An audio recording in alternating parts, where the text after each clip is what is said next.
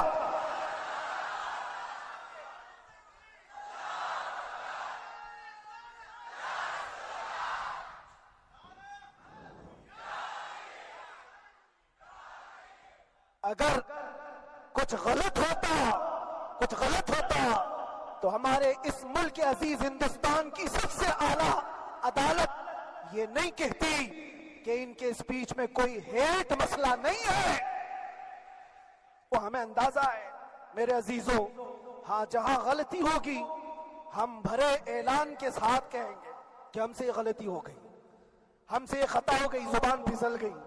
لیکن جو چیز نہیں ہے تو اگر تم زبردستی اس کو کہو گے تو یہ ہم نہیں مانتے. ہاں بس اتنی دعا میرے حق میں کریں کہ جتنی بھی زندگی باقی ہے اللہ تبارک و تعالی حضور پاک کی محبت اور ان کی عظمت کی حفاظت کے لیے جیتے مرنے کی توفیق عطا فرمائے. ہمارا کام صرف اتنا رہ گیا، جو میسج دینا تھا وہ ہم نے دے دیا. اب جو حالات آ رہے ہیں میرے عزیزوں، آپ سب کے لیے بھی میں یہ گزارش کروں گا، دین کی طرف آ جاؤ، سچائی کی طرف آ جاؤ، ورنہ گاجر مولی کی طرح کٹ جاؤ گے، ختم ہو جاؤ گے. دین کی طرف آؤ، سچائی کی طرف آؤ. اور اسلام نے کہیں پر بھی تمہیں کسی طرح کے آتنک اور دہشت کی تعلیم نہیں دی ہے. کہیں پر کسی ٹیررسٹ کی کوئی بھی تعلقات کی، کہیں مجھے کوئی بات بتا دو. اگر کوئی مسلمان اس طرح کی حرکتیں کر جاتا ہے جس کو یہ لوگ بدنام کرتے ہیں تو ہم سمجھتے ہیں اس کا اسلام سے تعلق نہیں ہوگا. اسلام سے تعلق ہوتا تو اس کے اندر صدیق اکبر اور فاروق اعظم کی ادائیں ہوتی. آج آپ کو وہ معاشرہ زندہ کرنے کی ضرورت ہے. میں نوجوانوں سے کہوں گا، بہت دن گزار لیے ٹک ٹاک پر مجرے اور تمہارے اس انٹرنیٹ کی دنیا پر جس طرح تم نے آوارگی کر لی ہے، اب وقت کم بچا ہے. آ جاؤ میرے نبی پاک کی گنبد کی چھاؤں میں. عزت وہیں پر ہے، انہی کے قدموں میں عزت ہے، اور یہاں پر بھی ہے اور آخرت میں بھی ہے. آخرت میں بھی ہے. بس اس عزت کے لیے آپ سب سے میں گزارش یہ کروں گا، سچائی کی طرف واپس آ جاؤ، سچائی کی طرف واپس آ جاؤ. جو تمہاری نمازیں باقی ہیں اس کو پوری کر لو، اس سے پہلے کہ دنیا تم پر نماز پڑھ دے، اس سے پہلے کہ تمہارے جنازے کی نماز پڑھی جائے اپنی نمازیں کمپلیٹ کر لو. اور علماء ذوی احترام کا ادب و احترام اپنے اندر رکھو. صرف اس بات کے لیے آپ کو میں احساس دلانا چاہتا ہوں کہ مجھے جس راستے سے گزارا گیا، جتنے دن قید و بند کی صحبتیں گزاری گئی، یہ صرف یہ میسج دینا تھا کہ پھر اس مولانا کا یہ ہو سکتا ہے تو چھوٹے چھوٹوں کی کیا کر دیں گے.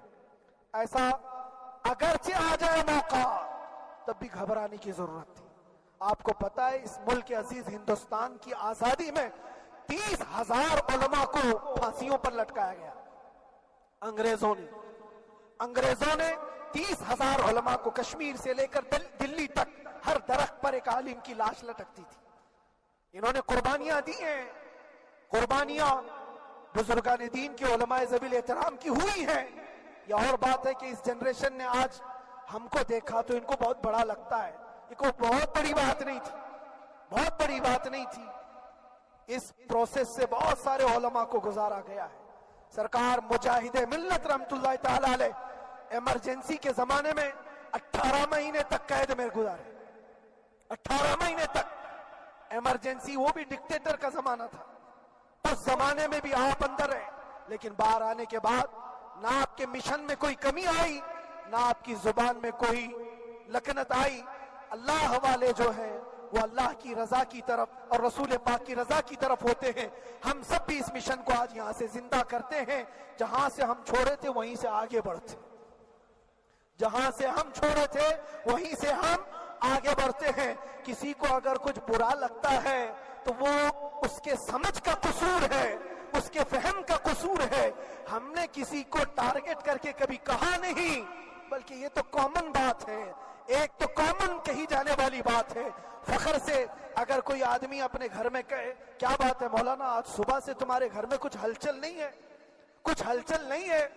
ہو سکتا ہے تمہارے گھر میں کوئی نہ ہو, تم اکیلے بیٹھے ہو, بیوی کہیں گئی ہے, ماں کہیں گئی ہے, گھر میں کوئی بنانے والا نہیں ہو, گھر میں خاموشی ہے, تو تم اگر اس کو جواب دے دو کہ کچھ دیر کی خاموشی ہے,